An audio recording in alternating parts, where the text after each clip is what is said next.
So it's January 28th, Saturday, January 28th, here at the Horseshoe Indianapolis. Today's tournament is the Black Chip Bounty Tournament. It's 270. It's the buy-in. Everyone has that wonderful $100 bounty on their head. So always, the bounty tournaments always make for quite a different tournament. I think players play a little differently in bounty tournaments. And especially in this black chip, when those bounties are alive, it's like Heath Ledger's Joker. Everybody loses their minds. So whether it's the green chip bounty, black chip bounty, mystery bounty, I've seen that as well. Last summer at the World Series, just the number of people that went all in the first round had to be well over 200 or 300 people shipping it early in that $1 million bounty tournament, because those bounties were so much more. The equity in every hand was tremendous. So we're going to head in here today, and we're going to try to run deep. I've cashed in this bounty tournament several times. My highest bounty total in this one is 6.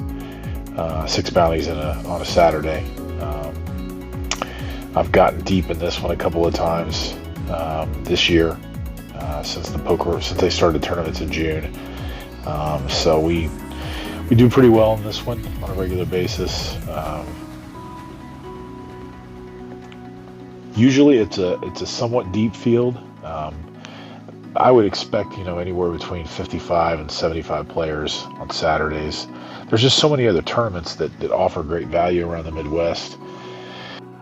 As the tournament structure improves here and draw more players, really will get better. We come in on this Saturday and we find out that we're in second place now with 71 points. We're exactly first place is at 91. So here we go. So we're early here, level 1. Blinds are 100, 200. We peel up 3-4 spades. We're under the gun plus 2, and everyone else folds before the big blind here. We get a nice chance to play in position heads up against a tight opponent.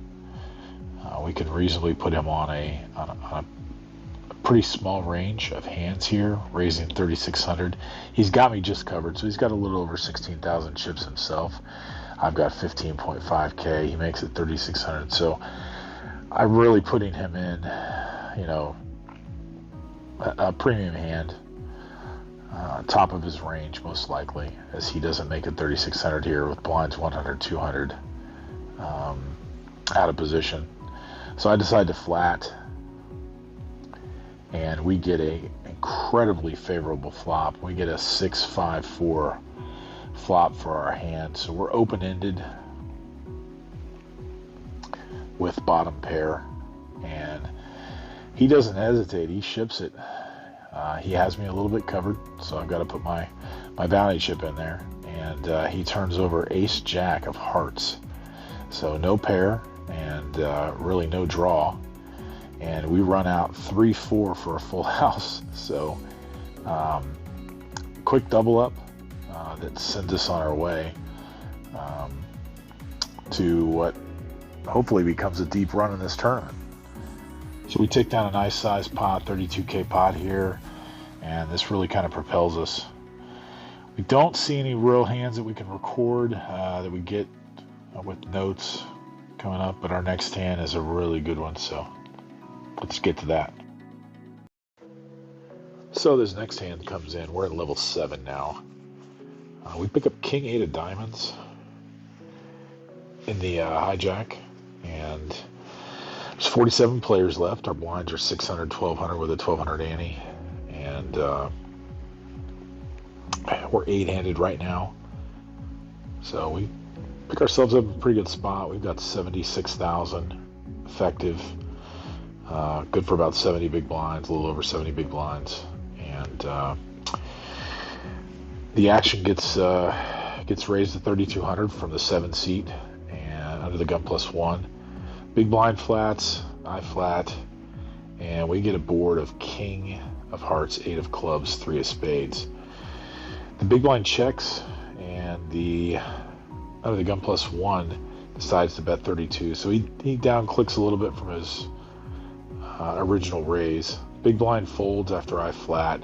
We get the 7 of clubs on the turn, which is a great card for us. Doesn't connect anything, and our 2 pair looks like it's still pretty good.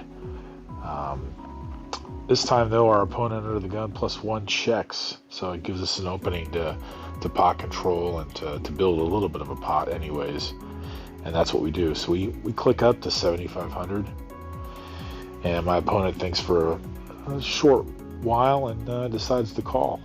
So we're going to a river, pot's at 34,000, and we get the 6 of diamonds. Not a great card here because it does connect some straights.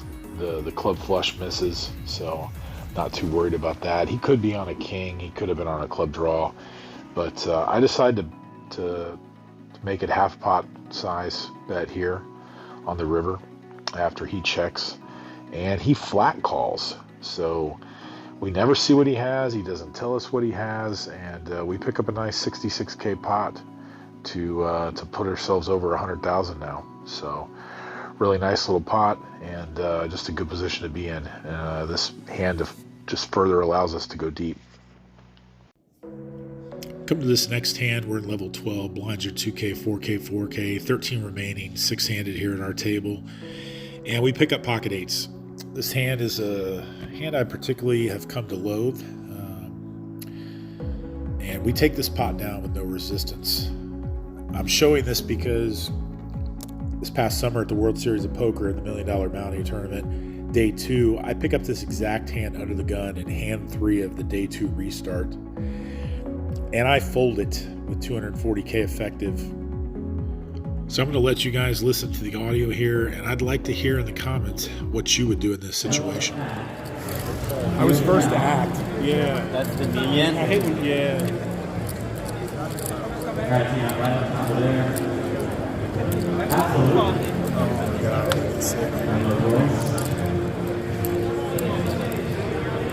Sweat time for Gianna.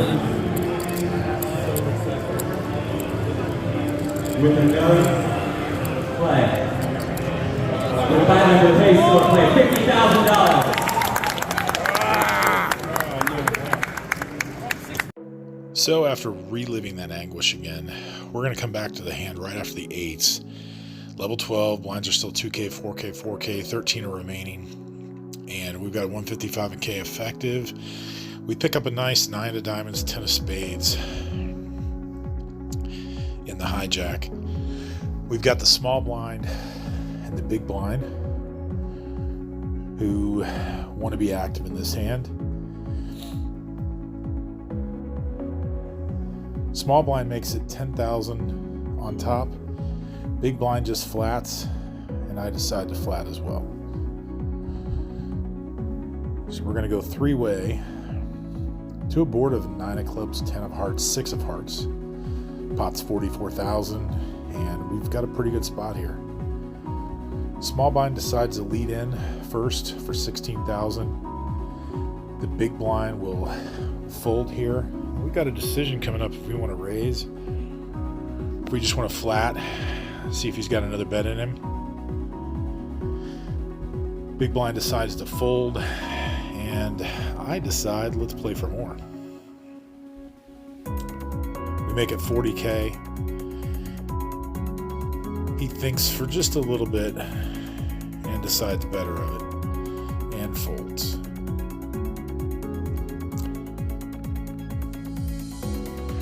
So we pick up a nice, very, very nice 60k pot, and it pushes our stack up even further, and we're going to put ourselves in an even better position to really run deep at this final table.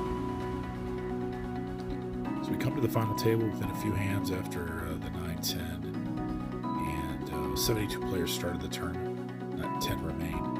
Average chip stacks 144k. We've got 205k. The final table cerveza tradition continues with the Modelo, and we're going to put that 205K to work.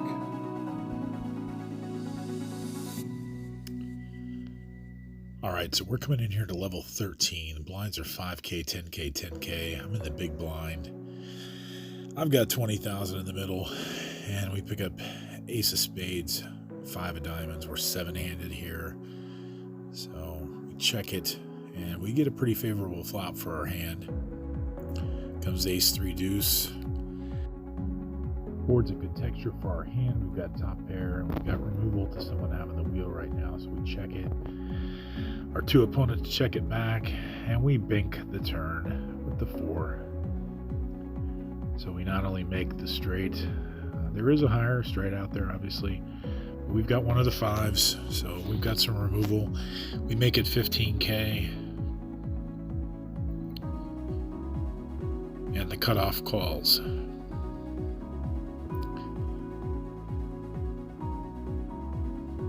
The button calls. 3-way to the river, and we get another deuce. Deuce of clubs. Pretty good card for us for the most part. It's unlikely anyone else has an ace here, or if they do, 2 pair, and our straight holds up. We check it. We get a nice 65K pot traveling our direction. Picked up right where we left off here just a few hands ago. I really have seen now in the last year, especially playing in some of these bigger tournaments, that you really do have to run good in some spots that can take you deep, and then from there it's obviously just good decisions and a little bit of luck as well. But winning some of those races and making some of those hands that wouldn't typically be expected is incredibly helpful. So very next hand we pick up ace king, ace of spades, king of clubs. We're up to 270K effective. We're in the small blind now, and we decide to raise it up here to 45,000. We get the same opponent that was in the last hand with us. And this time we're going to go heads up to a flop.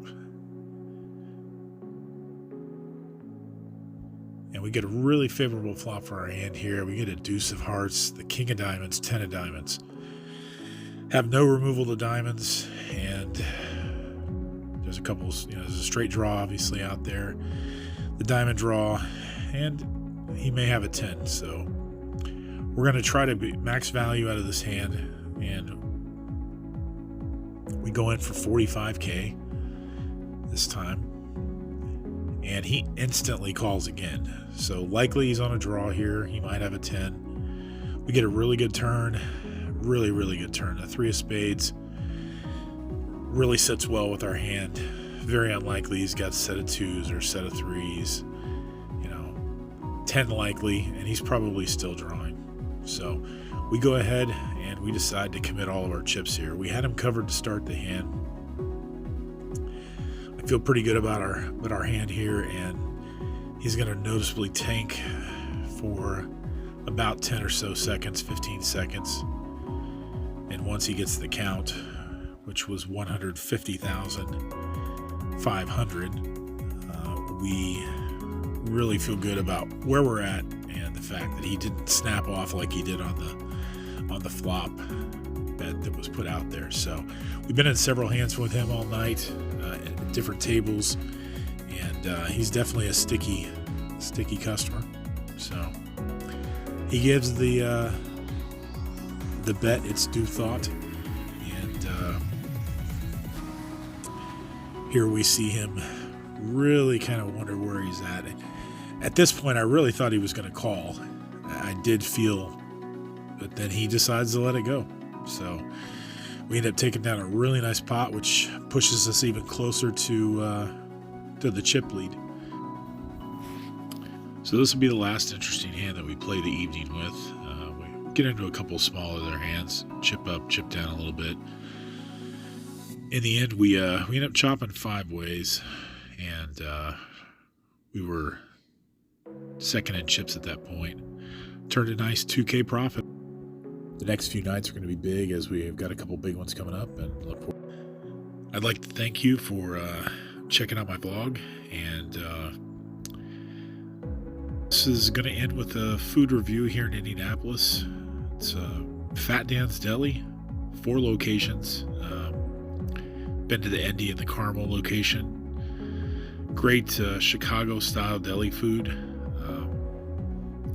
Just incredible. So their burgers, their wings are smoked, just absolutely delicious.